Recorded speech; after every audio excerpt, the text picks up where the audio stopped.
Hi, everyone. Welcome to the Midlife Wellness Podcast. I'm Kim Heifner, board certified family nurse practitioner and menopause specialist. Today on the podcast, I am joined with Beth Romero, who has a background in psychology, and she is the author of the brand new book, Happy AF. I know you are going to get a lot out of this conversation because I absolutely love the book. So stick around. Remember to like, share, and subscribe to the podcast. And welcome to the Midlife Wellness Podcast. Let's go. Hi, Beth. Welcome to the podcast. Thanks for being here. Hi. Thank you for having me. I'm thrilled. Yeah, I cannot wait to jump into your book. It was just such a great book, and it really, really resonated with me, and I cannot wait to share it. So let's just start with who you are, what you do, and then we'll talk about your book. Okay, great. My name's Beth Romero. I am foremost a mom of two wonderful children.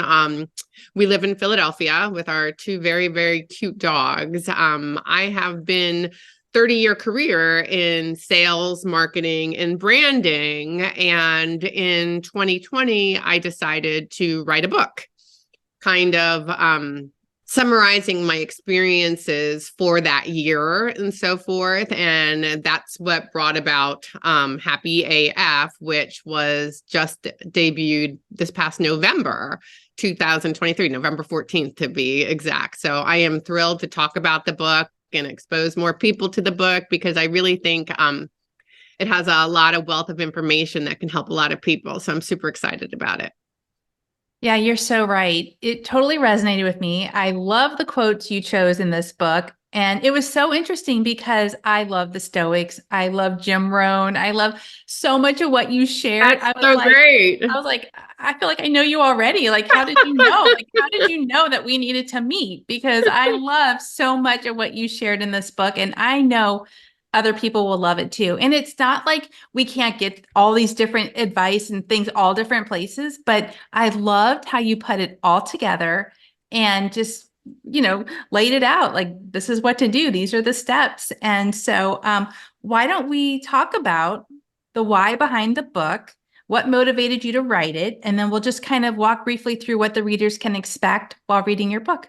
Sure thing. So as I said, 2020, I wrote the book, and that's because 2020 pretty much leveled me. I call it like Old Testament style devastation. It was just, I was at a point in my life that I hit like rock bottom. And, no one ever decides one day and wakes up, hey, I'm going to be in rock bottom. Like typically, like it's this slow, insidious process. And for me, it was very much the same. It started happening probably 2 to 3 years prior, one thing after another, and then COVID. And then I lost my father, my dad, who I adore, to COVID in the very early stages of the pandemic. And everything that had happened prior to that, the ending of a 7-year romantic relationship, losing my job after closing on a brand new home after a week, my dad passing, and then the social isolation of the pandemic itself. We lived in California at the time, which was had very stringent stay-at-home orders and recommendations. It just all was like this avalanche of one thing after another that in and of itself, each one taken by itself would be fine, but the combination of which just kind of leveled me. And it's not typically my nature, and I write that in the book. I'm typically like choose fire type of girl, burn the ships and move forward. And so it was really shocking. And I literally had an aha moment where I was walking around my house and I was walking around my house with my head down. And I realized I was literally, not figuratively, walking with my head down. And I had a big mirror in the hallway and I just looked up and I this is an honest to God story. I said to myself, like, who are you? Like, I didn't even recognize the person in the mirror because I had just pretty much abandoned everything in life that I knew to be true, or that was a choice that I would need to make to have like healthy well-being. And it was just such a come to Jesus moment, honestly, that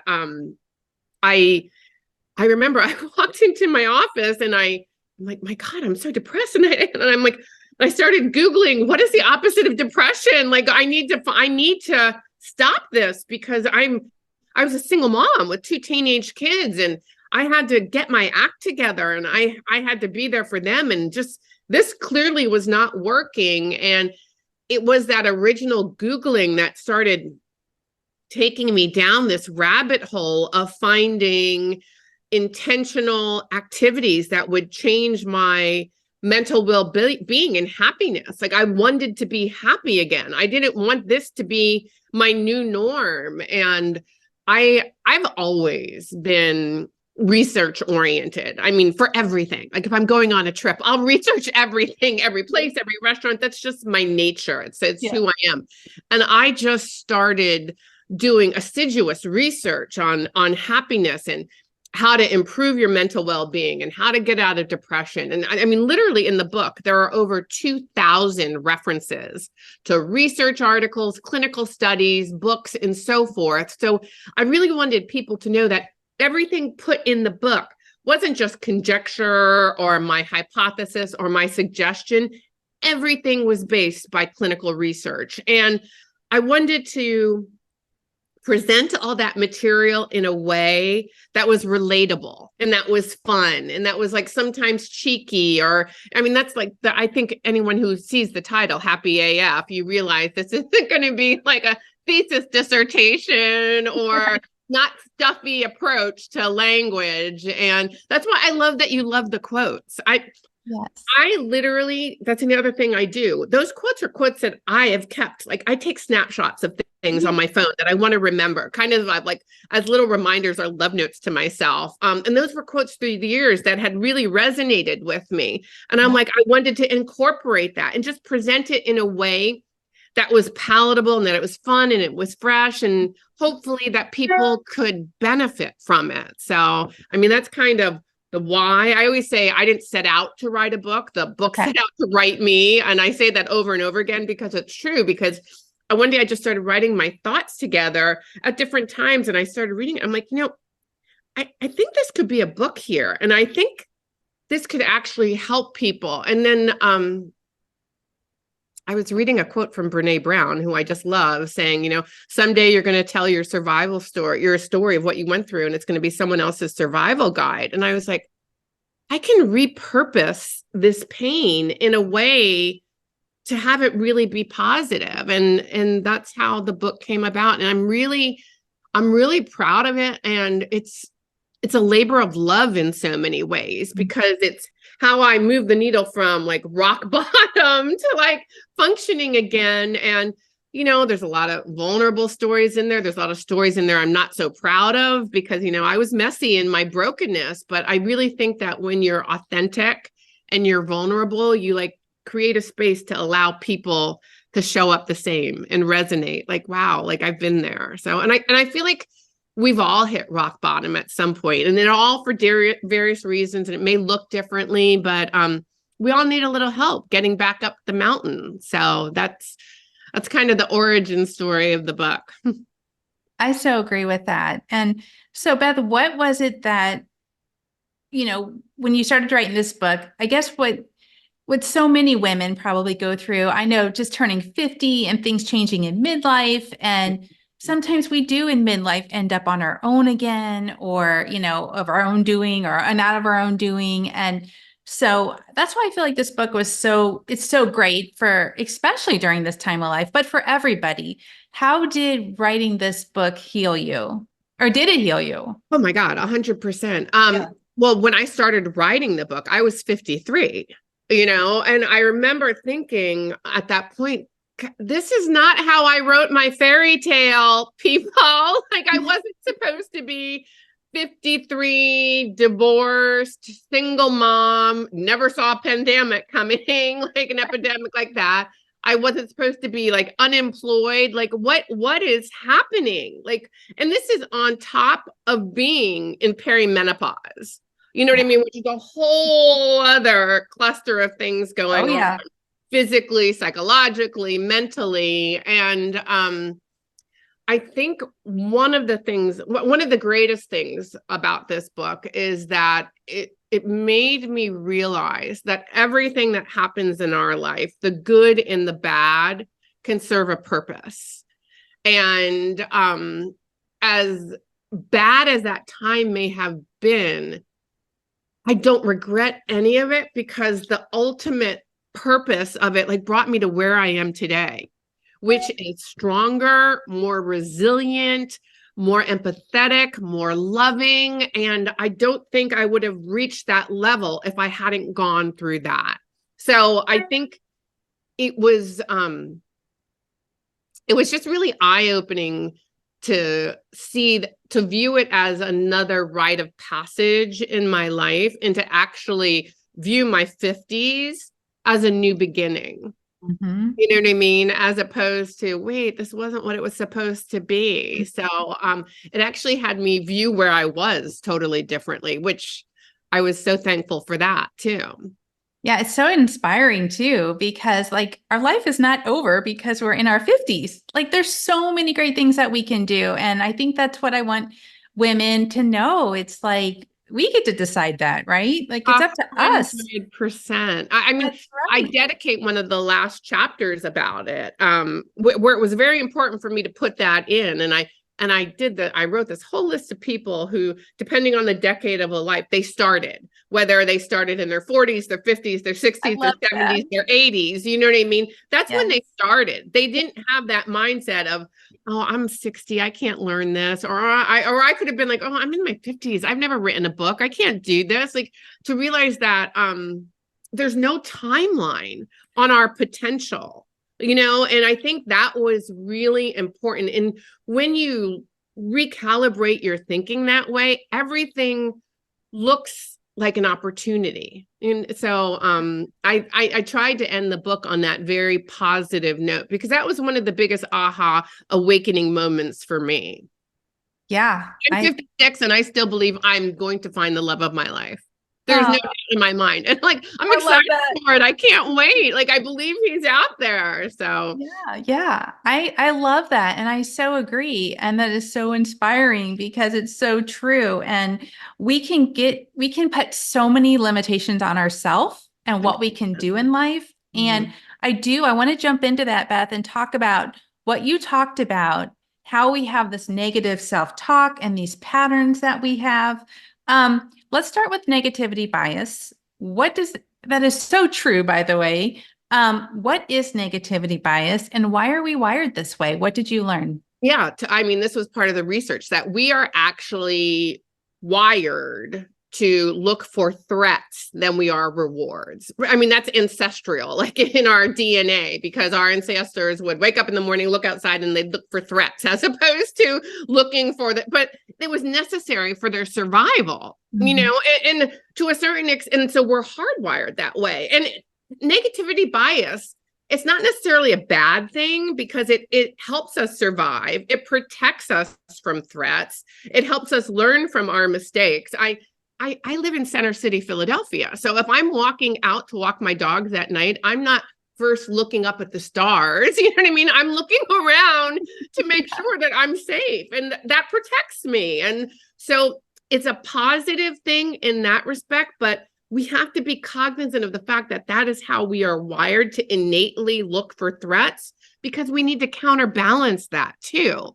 Yes, it worked for the Fred and Wilma caveman days, but if we're constantly in that, looking for threats, looking for negativity, like looking for what's going to hurt us, that negatively affects like our brain and our neural pathways. And we have to balance that out and really be conscious of our thought patterns and how we look at life or we view situations. So while negativity bias helps for survival, you really have to be cognizant of your self-time to make sure that it's not your self-talk, to make sure it's not skewered in like one direction where you're only focusing on the negative, or it's only negative self-talk. You really need to balance out that ratio.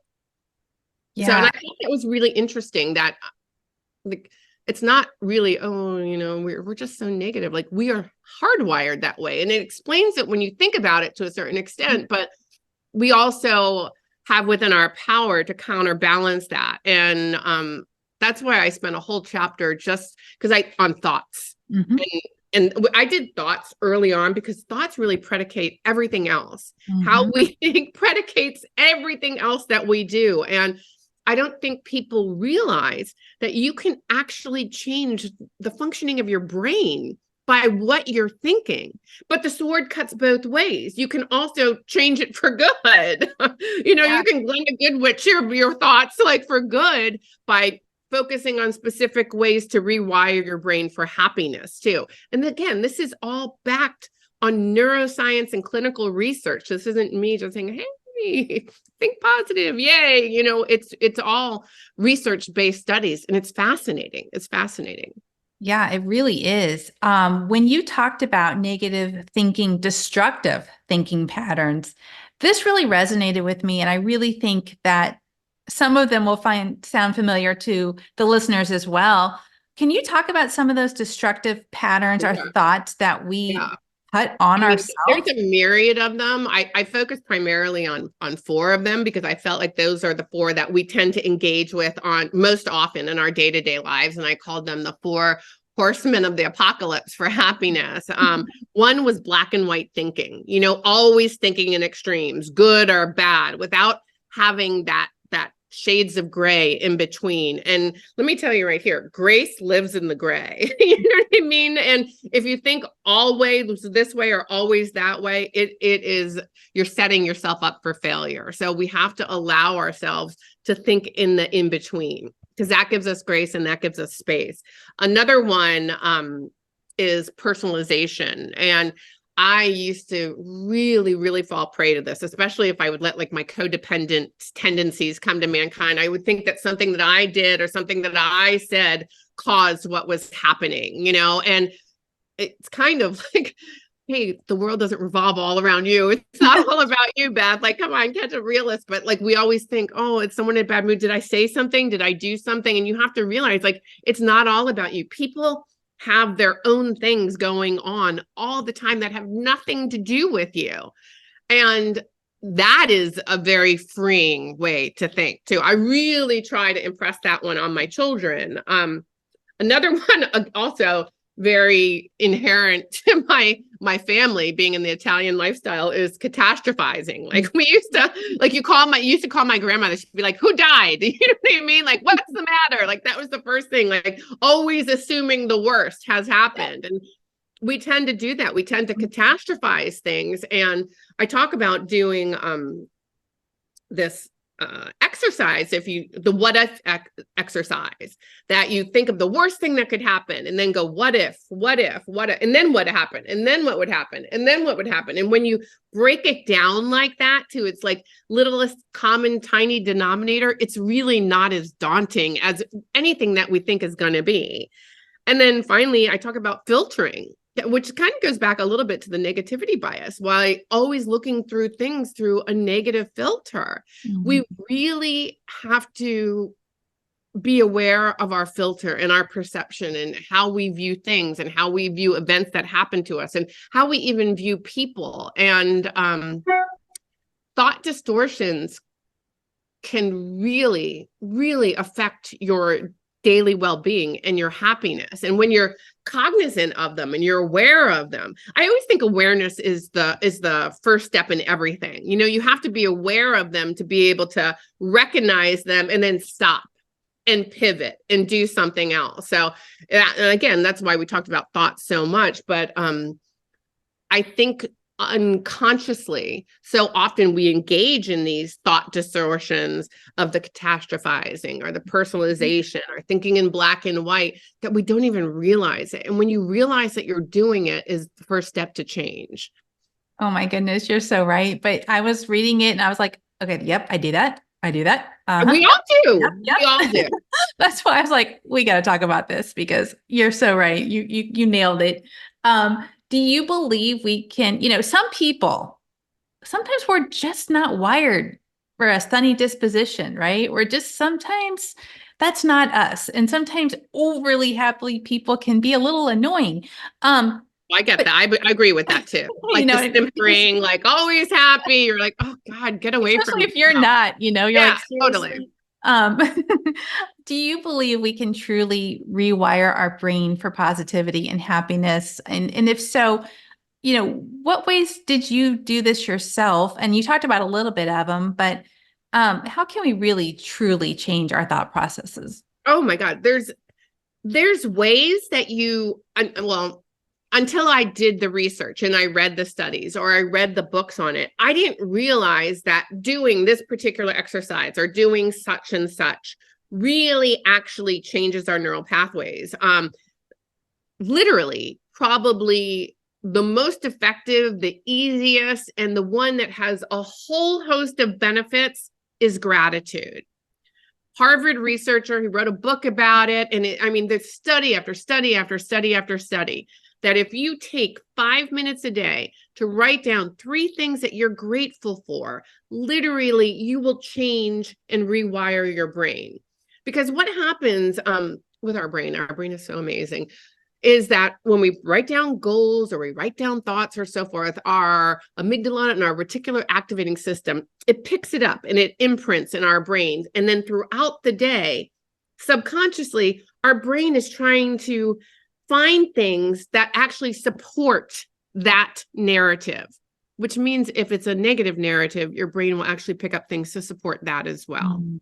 So when you are writing down every single day, 5 minutes, that's it, 21 days in a row. I tell people in exercise, just try it for 21 days and see 5 minutes, things that you are grateful for. You change your filtering in your brain so that you start to look around you in an attitude of gratitude, and your brain starts to continue. It kind of picks up the torch and carries it over the finish line. So that's probably the easiest one. And that in setting goals, as I told you, it's like setting goals is another way to do it. Meditation is another way to do it. And I was really, it's so funny. And I find this to be true in life. Sometimes the things that you find that you're most resistant to are the things that you should do, right? Because like, why are you resisting? What you resist persists, and any of things that I had originally been like, oh, that's too new agey, or like eye roll, like, okay, meditation, okay, affirmations.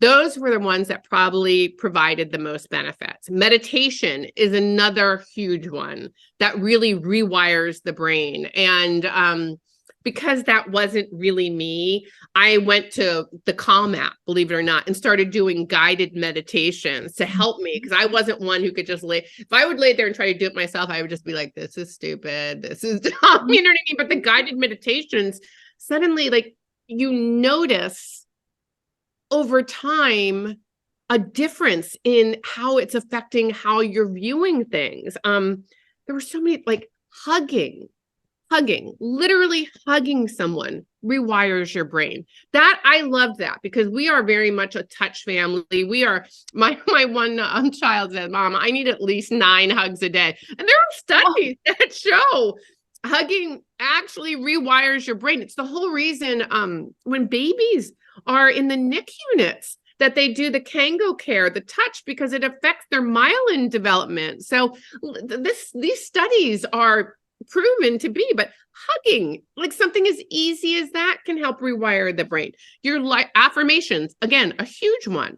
I was going to ask you, do they work? Oh my God, huge. So remember, our brain can't determine what we tell it, whether it's true or not. Right? So it just believes what you tell it to be true. So if you get fired from your job, or you worry about getting fired from your job, it creates the same neural chaos in your brain, because it doesn't know what's true or not. So all of our worrying about the things that never happen negatively affects our brain neuroplasticity. Same thing goes true. Luckily, the sword cuts both ways.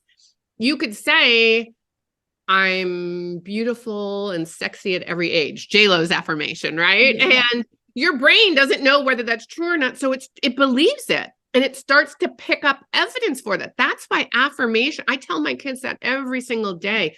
Watch your self-talk. It's a conversation not with yourself, but with the universe, because you don't realize how what you tell yourself, it really frames your whole day, and you picks up along that. And gratitude and affirmations, I think for me, were probably the two most important things. And I used to think affirmations were ridiculous. Like, oh yeah, I'll put a sticky note up on the bathroom mirror. And when I really started that, the I am affirmations every day, it's kind of like rock bottom. Like you don't, like I said, you don't turn on the switch and you're just there. It's an insidious process. Because it's a process on the way up too. It's one step in front of the other where you may not think that this is all working when suddenly, like a few weeks down the line, you're like, hey, wait, I'm starting to feel better. Like what's it like? It's slow and steady wins the race. And that's what this book is. I say simple strategies because it's simple. They are simple, but it's not easy. Because it's not easy to have a life based on choice and not just habits, to be intentional every single day in what you're doing. And in the beginning, a lot of this felt inauthentic to me. I was like, I am beautiful, I am smart, I am happy, or I'd do the meditation, or I'd write stuff that I was grateful for. I mean, I remember one day I wrote that I was grateful for my cell phone. Like literally, like I had to struggle to find things, but it felt inauthentic until suddenly it didn't, suddenly it was changing what I was grateful for. And I'm so thankful for that because it really, it imprints at a deeper level. And I'm really thankful for that shift of what's happened in my life, because I think it's enabled me to be a better mother, for my kids to really I said this in the book too, and I believe this. I wish these simple methodologies that were laid out in the book were taught at an early age as coping mechanisms for anxiety and depression and mental well-being, just because they are so integral, as much as geometry or home economics is. And I am hoping that no matter what your age, there are principles in this book that are, one, irrefutable, but based on clinical research, and two, like I almost dare anyone to not try the principles in the book and tell me that you don't find that it had a positive influence on your life. I don't even see how that could be possible, because when you put it all together, whether it's diet, exercise, your thoughts, gratitude, social support, you name it, when you become an intentional warrior about that and you're making these choices, it's going to have a benefit impact in your life.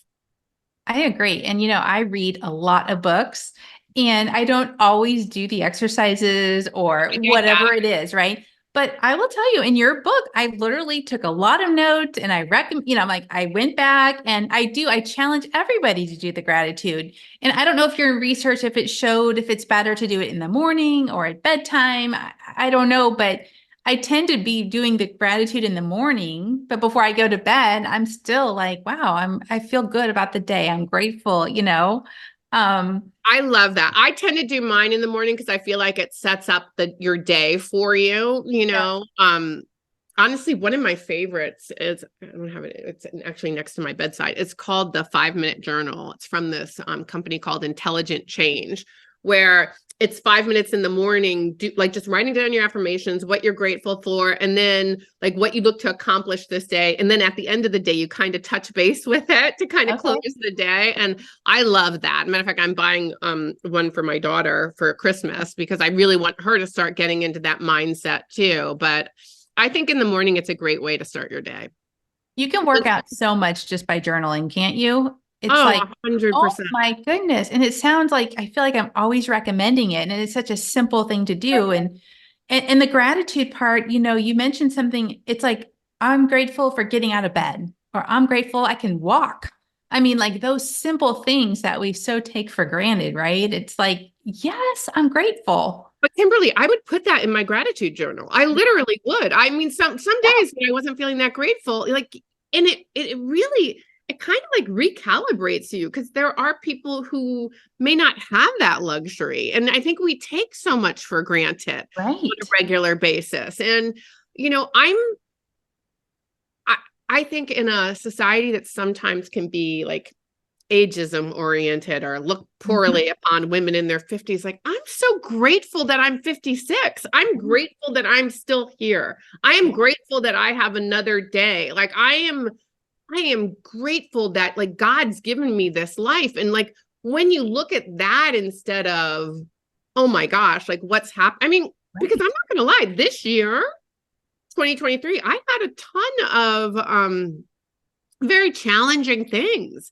I had spinal surgery, one of the most painful surgeries of my life. I've had debilitating back pain. You know, my mother is very sick. But I'm in a totally different place than I was in 2020 because I truly believe that these habits, they root you in happiness because life is going to keep on lifing, you know. Like storms are going to keep coming. It's just part of life. But if you are grounded in it and you are rooted in it, you're able to take it on in a different manner. And that's what I want. I want it most importantly for my kids. You know what I mean? But my favorite thing, literally my favorite thing is when people who read the book, they'll be like, you know, that really helped me. If it just helps one person, then it was worth it all. And again, it was such a blessing for me to write it and share it. And what I want people to know is that it is simple. You know, it doesn't have to be some magical aha or some really hard thing. That it's the small foot soldiers that win the war. And you want to run like champion a happiness crusade. And we get to dictate that. I think that was one of the biggest studies that I had read that really kind of like hit me hard. Researcher, she did this comprehensive study, really amazing. And they found 3 things affect happiness, right? And so many times we think external events affect our happiness and blah, blah, blah. And we can't control that. So we're just like helpless in the wind. And they found that external events was only 10% of what affected our happiness. 50% was genetics. As you were saying, some people aren't born with a happy disposition. 40% was intentional activities. And that was like so eye-opening for me. I was like, so let me get this straight. 40% of what dictates our happiness is intentional activities, meaning the biggest way we can move the needle is by being intentional in our day-to-day. And that's what kind of set me off looking for everything because, you know, we're not just prey to whimsy of the fates or what happens outside of us. Like we can control it to a certain extent with intentional activities. And that's why that's the simple part. The hard part is actually practicing it. So you're right. Yeah.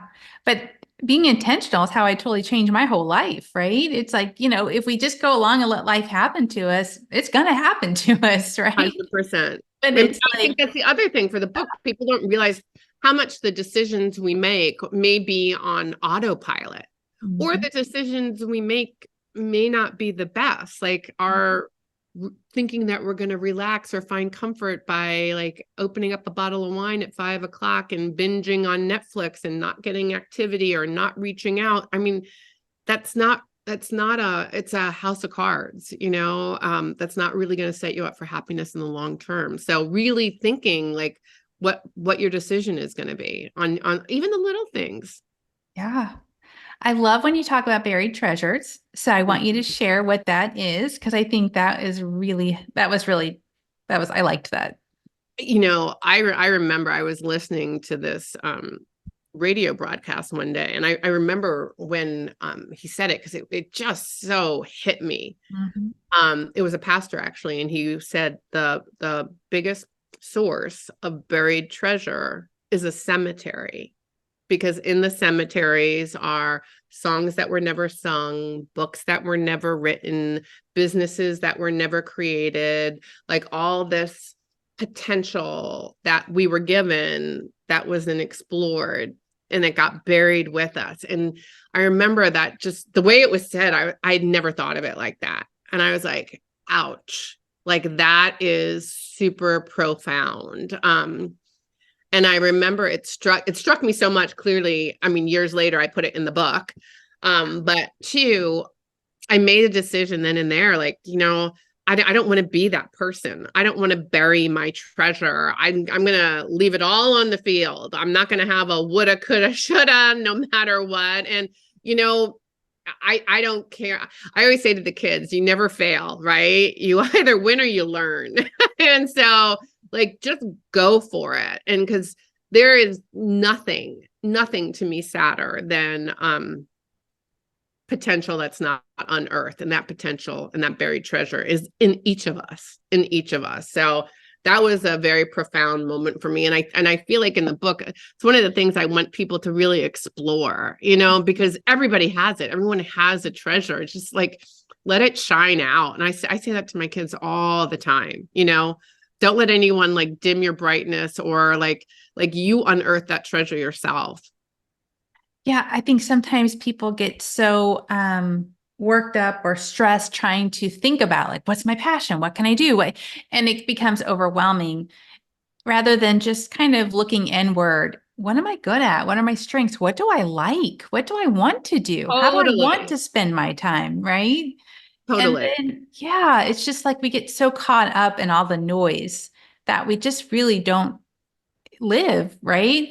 And you talk a little bit about that when we talk about writing down our goals, why it's so important. People can get overwhelmed with writing down goals. It's like, I don't know what I want. I don't know, but it's like, it is important that we write down our goals.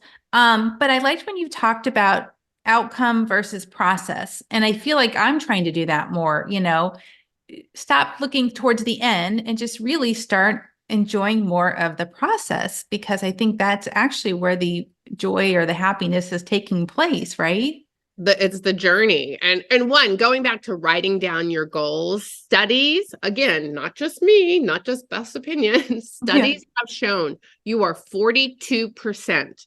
That's huge. It's not 5% or 10%. You are 42% more likely to achieve your goals if you write it down. So that's number one. If you have a goal that you really want, write it down. Two, this used to be me so bad, and I can still fall prey to it. It's like my type A personality where I tied myself to my results, like results. And I was always so tied to my results. And studies have actually found that if you're only tied to your results, that actually can lead to unhappiness. And that's why you need to have a combination of process and outcome goals. And I give the example of, say your outcome goal is I want to lose 20 pounds. The process goal could be I'm going to walk like 20 minutes every single day, or I'm going to drink 8 glasses of water a day. And so having the process goals actually, because those are like the little achievable steps, like eating an elephant one bite at a time, you have to have that combination of both to really support your happiness. Because if you're always tied up to the result, you're really missing the joy of the journey.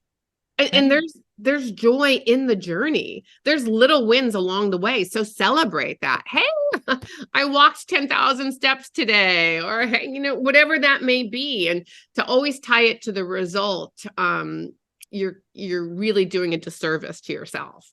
That was a big aha for me, because I was always all about my results. Yeah. Talk about the vision walk. I love that. Oh my gosh. Yeah. So one of my dear friends in California, she's actually a life and career coach, among many things. She's just so incredible and dynamic. Victoria, I didn't even know she was taking me on a vision walk till after the fact, which is probably good, because if she would have said to me, hey, let's do a vision walk, I probably would have done the eye roll thing again and like, no, thanks. Let's go get a glass of wine. But we were like, I had just broken up with my boyfriend of 7 years, and I was just so like beside myself. And we'd gone out to lunch, and she said, you know what, Beth, just do me a favor. She's like, I want you to describe in great detail your perfect day. And I'm like, what do you mean? And she's like, from the moment you wake up to when you go to bed at night, she goes, I want you to just explain and visualize every single detail. And as I started going through it, she would like ask me more questions to get me deeper. Well, what did it look like? What were you feeling? What did it smell like? And literally about everything. And what I realized that at the end of the vision walk, of the 10 minutes of really from the beginning to when I went to bed at night, when I described that perfect day, it was the opposite of what my life had been in that relationship. Mm. And that was so eye-opening, like, oh my God, like, why am I so depressed or mourning the demise of this relationship when it was so far off from what I would consider to be my perfect day? And it served a twofold benefit in that context for me, and that it really enabled me to help let go of that other relationship, because I realized it was very far stretched from what I was really looking for. And it really encouraged me to focus on what I had described and to look for that moving forward. And then when it was all said and done, I was like, oh my God, Victoria, that was like the craziest thing. That was so good. She's like, it's called the vision walk. And I'm like, and I loved it. And I actually put that exercise in the book because I think I want people to give themselves the liberty and the luxury to dream of that perfect day. Because you can like ultimately affect and create that. It doesn't have to be a fairy tale dream. Like, if this is your perfect day, okay, now you've described it. Now you're clear on it. Now you're clear on this is what you consider a perfect day. And guess what? Mine wasn't being a multimillionaire or walking down the red carpet. Like, it was a very simple day, like starting out from like making breakfast with my kids or what the atmosphere, like it was a very simple, like every day of the week, like a Wednesday or something. When you really get clear on this is what your perfect day, then you can take the steps. Like I said, the process goals. Okay, this is my outcome goal of what I really want. What are the process goals to get there and work towards it? And I think it's just a really powerful exercise.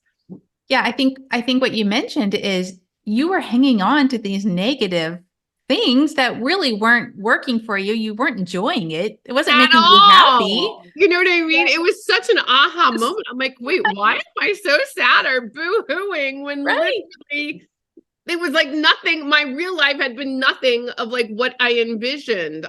So it was freeing too, sometimes you gotta let go and burn down what was to make space for what should be. So that was a big thing the vision walk did for me. Yeah, I love that. Thank you for sharing that. And I think everybody needs to walk through that exercise, just because, man, we hang on to some stuff that does not serve us. 100%. Does not. And it's like, wow. I mean, yeah, it could just be a simple thing that we really enjoy, that makes us happy, that we're overlooking, right? Mm-hmm. We women are so hard on ourselves. Sometimes we're very critical of ourselves, like we've mentioned.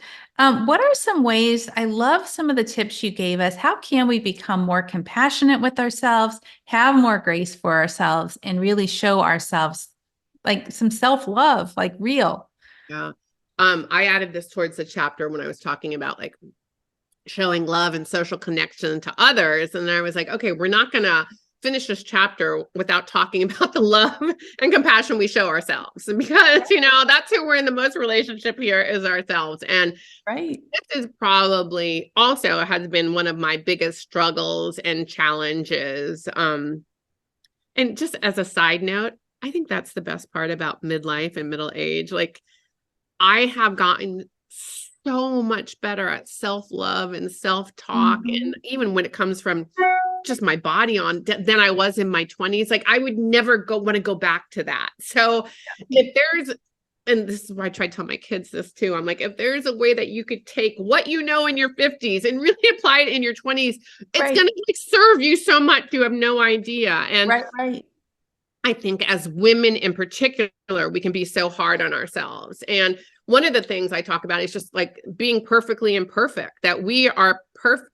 I love Brene Brown's book, The Gift of Imperfections. It's just such a great book, like to reframe that our imperfections are a gift. You know what I mean? And we are perfect exactly as we are, with our scars and our faults and so forth. It's all part of our beauty. And I think that's huge. And just other ways to show self-love and compassion is like the ability to say no. Mm-hmm. One of my favorite quotes, as you know, I love quotes. Me too. I was watching an interview with Jane Fonda, and she said a really life-changing moment for her was when she realized that no was a full sentence. Yeah. And that really hit me. You know what I mean? Especially because as women, we we can never just say no. We have to give no, but like give our reason, our excuse, or to like make apologies for it. And when she realized that she gotten older, she could be unapologetic. And by that, not callous or rude, but like say no, because no is a full sentence. That was like such an aha moment for me, that I could say no in a way without having to apologize for it or to make excuses for it. So I thought that was huge. Stop the comparison. I tell this to my kids all the time, especially with social media. I have to tell them, guys, I go, nobody is putting up on Instagram their ugly cry face or their puffy eyes or talking about what's going on behind the scenes. It's all these perfectly curated pictures where everyone looks perfect and everyone looks happy. And I mean, God, with AI and filters nowadays, half the time you don't know what's real or not, what's not. And I'm like, you've got to stop the comparison. Like, it is just an exercise in futility. And, you know, studies show to lead to depression and anxiety. So that's huge too. I think when we talk about this earlier, focusing on our strengths, you know, so often, especially as we get older, I remember I used to just look in the mirror and look at everything that was going south, gravity wise, or why don't I look the same as I do in my picture right here when I'm 20? And instead of focusing on that, to really like write down your strengths, focus on your strengths. Like, you are a rock star and you may not even realize it. And it's little things. I had to say this to one of my best friends yesterday. I was giving her a compliment and she tried to pshaw it or like fluff it away. And I'm like, that's another thing that we always do. Like, we just like, oh, yeah. And we like accept compliments. I know that sounds so stupid, but like, when you accept the compliment, again, your brain's always listening. It starts to take root in yourself. You have to have compassionate self-talk for you. And other ways of like showing love and compassion for yourself is just taking care of yourself. Like self-care rituals. My youngest, I love this. She'll always be like, Mom, I'm going to have, and she's 17, I'm going to have a self-care day. And she takes the bath and she lights candles and she has relaxing music playing. Then she does facial masks and she's very intentional about it. Like, she'll be like, sorry, Mom, I can't do that. She like puts aside 3 hours. Like, we have to do that. Like, take time to like love on yourself, get a massage, read a book. Like, it may be different for me, believe it or not, because being a single mom, you can be going in a million directions. Oh my gosh. I'm so sorry. My youngest just got home from school and my dogs are barking hello. But for me, it's reading a book. Like, taking that time to cuddle up in bed and like put a blanket around and like a hot cup of coffee or tea and just like enjoy reading but a fictional book, you know, something that I can just like let my mind go away with. That's my form of it. But I think as women, as mothers and so forth, we can let that fall to the wayside because we tend to be caretakers and taking care of everyone else, and we forget to take care of ourselves, you know, and I think that's really important. You're so right. I did that all my 40s. I mean, I was a mess. You know, I was stressed. I was an overachiever. I'm going through school. I'm working full time. I got my self-care. I'm like, what the heck is that? Like, right? We put ourselves lowest on the totem pole, you know, and you have to think of the airplane analogy. Put the oxygen on yourself first before you can help other people. And it's so true, because when we let our self-care and our self-compassion, when we like let our tank go empty, we have nothing to give anyone else. You know, so we have to make sure our tank is full, and then we can give our love and our care to other people as well. But I think we let our tank go empty way too much. And so I really felt like a part about self-compassion was imperative for us. It really is. And letting go of the past. And we're going to talk about that in a minute. I love that. I think we'll end there. But I want you to share real quick the largest study on human health and what they actually found. I read that study, and I think he wrote the book, The Good Life. I didn't read the book yet, but I listened to a podcast with him. And I think it really shows us in the end what really, really matters and keeps us happy. But on the other hand, some of us that are maybe introverted, we don't make connections easily. That can be a source of stress, right? It's like, oh no, I need to make all these connections to have a long, healthy life. So what are your thoughts on that? Share that. Yeah. So the Harvard study of adult development, 75 years, the largest longitudinal study of that nature. Dr. Valiant, the primary principal investigator of that, he summarized the results of that study. And this was studying all these people for 75 years to see what were the predictors of happiness, unhappiness, and mental well-being. And as he summarized his results, he said, without a doubt, the largest predictor of happiness and mental well-being is love, full stop. And it's this is my favorite part of the story. Some reporter wrote in an article saying, oh, okay, like all there is love, right? Like, come on, don't you think that's a little overly sentimental in your interpretations? Right. Instead of getting defensive about it, Dr. Valiant went back and took a month to review the 75, all the results of the studies again, to make sure that there was no bias or no sentimentality involved. And once again, came out clear, undisputed, the results is love and social connection is really the cornerstone of happiness, which I love that. Yeah. One, I mean, you couldn't ask for like a better result. And two, it really makes sense. As they say on our deathbed, I don't think anyone's ever saying, I wish I would have worked more. You know what I mean? That's typically not what you're hearing. It's more spending time with loved ones and family and friends and so forth. And that's why social support and emotional support and expression is so integral to happiness. And as you said, some people are more introverted or may find themselves in a scenario where it's not as easy to. I found that I had lived, let's see, my whole life I grew up on the East Coast and I moved 30 years ago to Arizona. And then 9 years ago, I moved from Arizona to California. So I was like 47 or so at the time. And I moved for that relationship, the antithesis of my vision walk.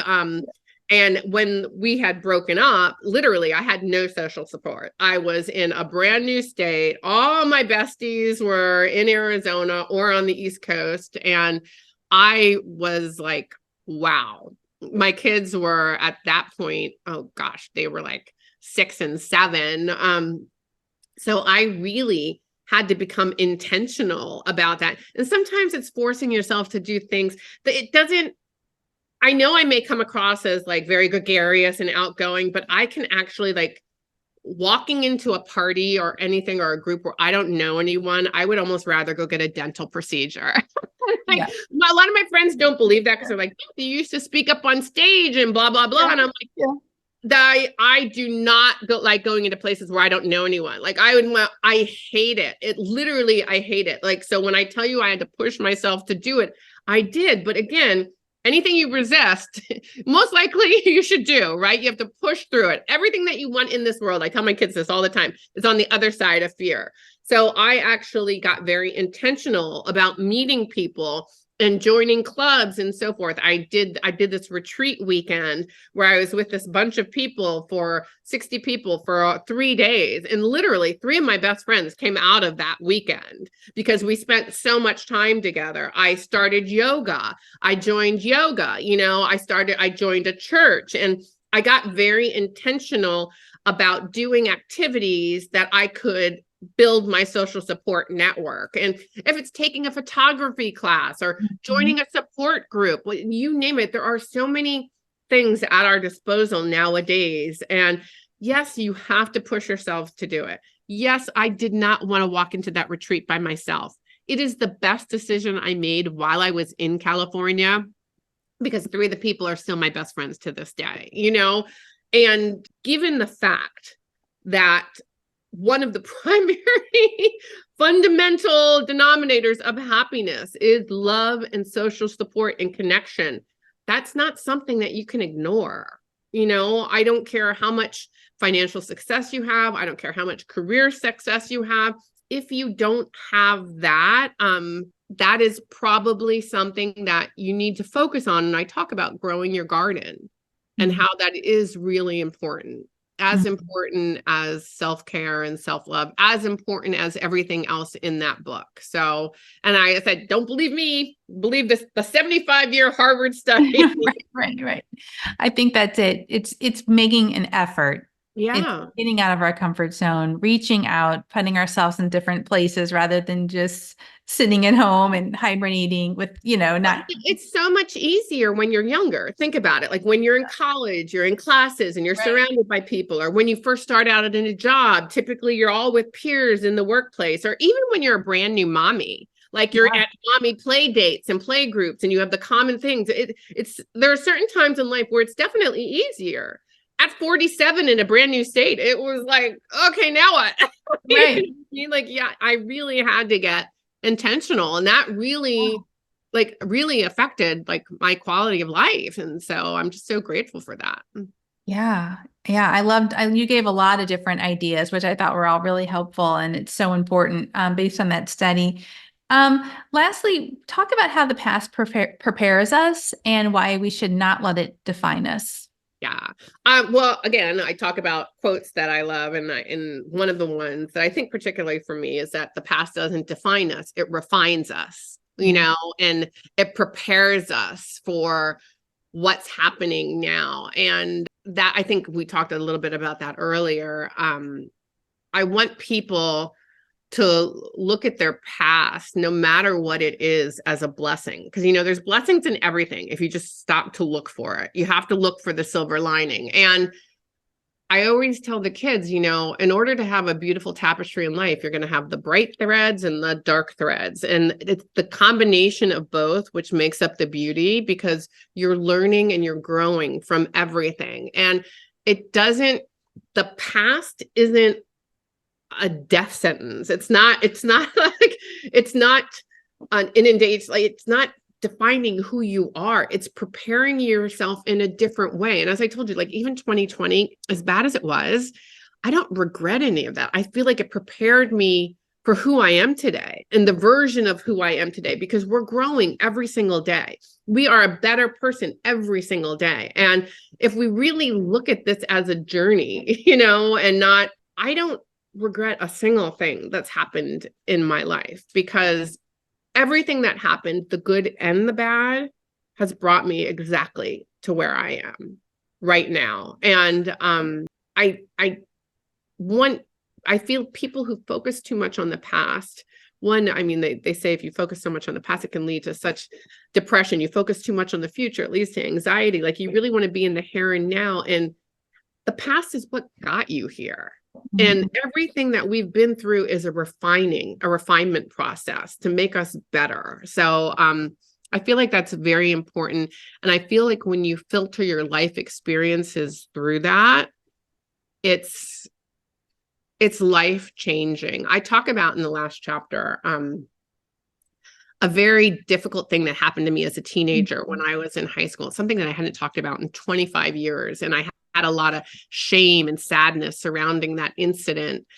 And the therapy and so forth helped me repurpose it. And I remember when I wrote it in the book, and I wrote it as part of my last chapter, and I got tears in my eyes, because I was like, God, something that's so bad that happened 40 years ago, I was able to repurpose it now and use it to underscore a point that your past doesn't define you. You know what I mean? It makes you stronger. And that I had no shame about the incident, but I was able to put it in the book in an impactful, powerful way. It was such a full circle moment, and that's, I think the quote I have around that point is they tried to bury us. They didn't know we were seeds, right? Because right. I love that. Things that are going to break you or knock you down really make you stronger and more resilient and more loving and so forth. And I think when you can look at your past and so forth through eyes of compassion,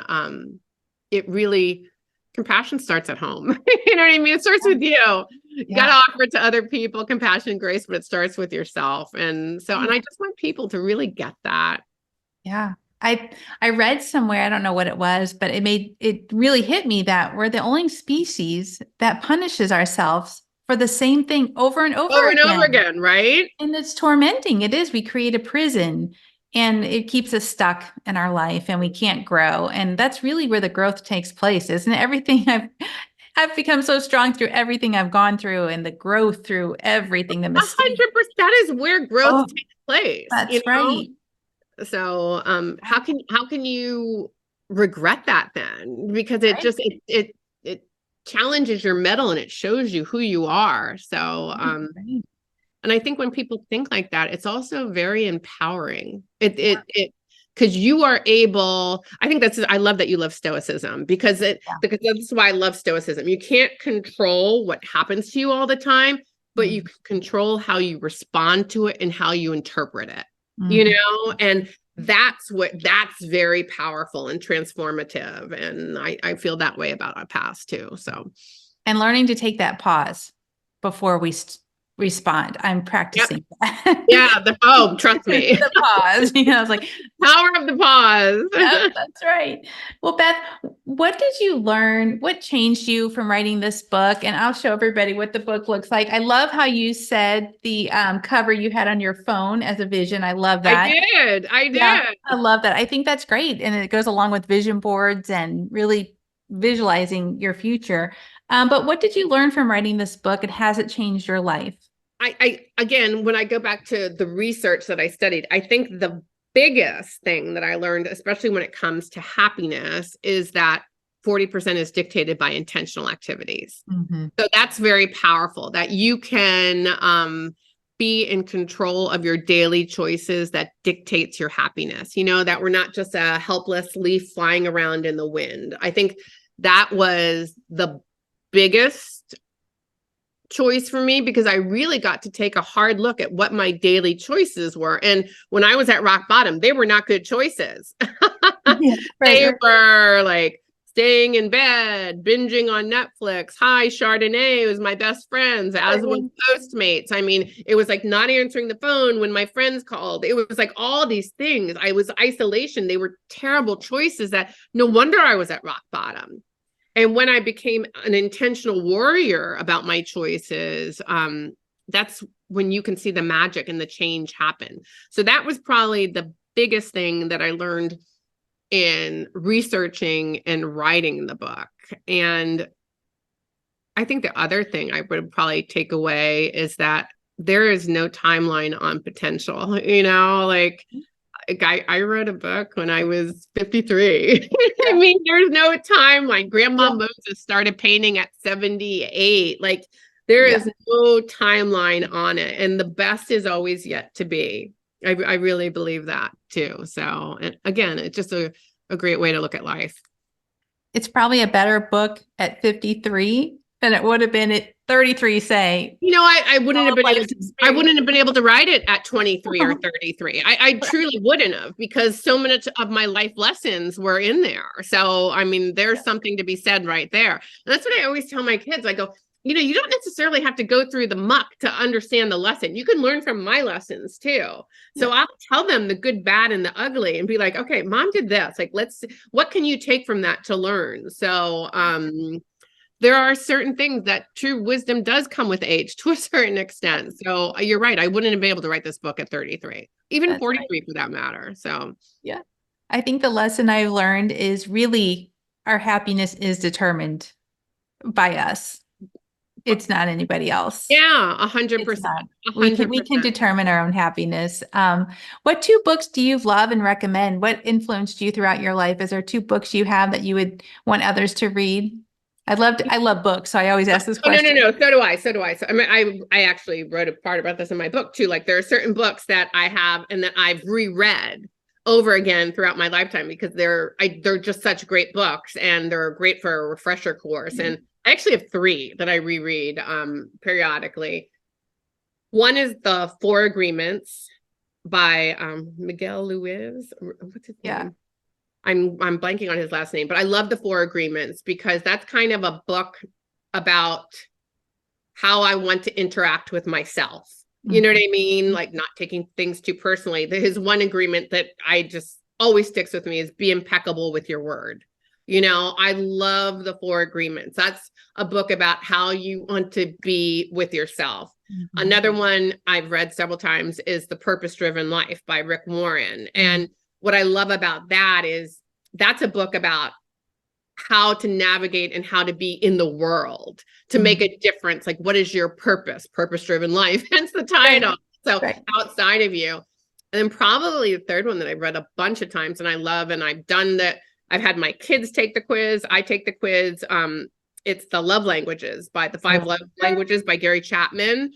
Because I think when you realize what your love languages are and what other people's love language are, it really gives a roadmap of how to interact with the close people in your life. Like my 2 children, they have very totally different love languages.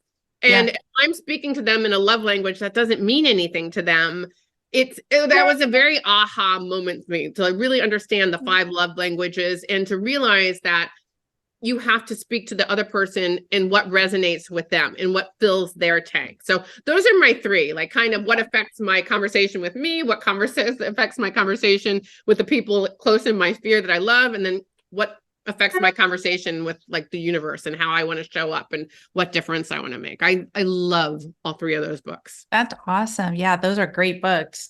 Well, Beth, where can everybody are you real active on social media? Where can people follow you? And I have a website, BethRomeroAuthor.com, where people can reach out to me there, which I love. Also on Instagram and Facebook. I love hearing from people. So please feel free to like reach out on any of those areas and connect. And I just love to hear if they have the opportunity to read the book, like how it affected them or what their thoughts are. And I'm open to, like I said, you don't lose to good and bad. I'm open to constructive criticism too. I truly want to hear what everyone has to say. I love that. So I would love it for people to reach out.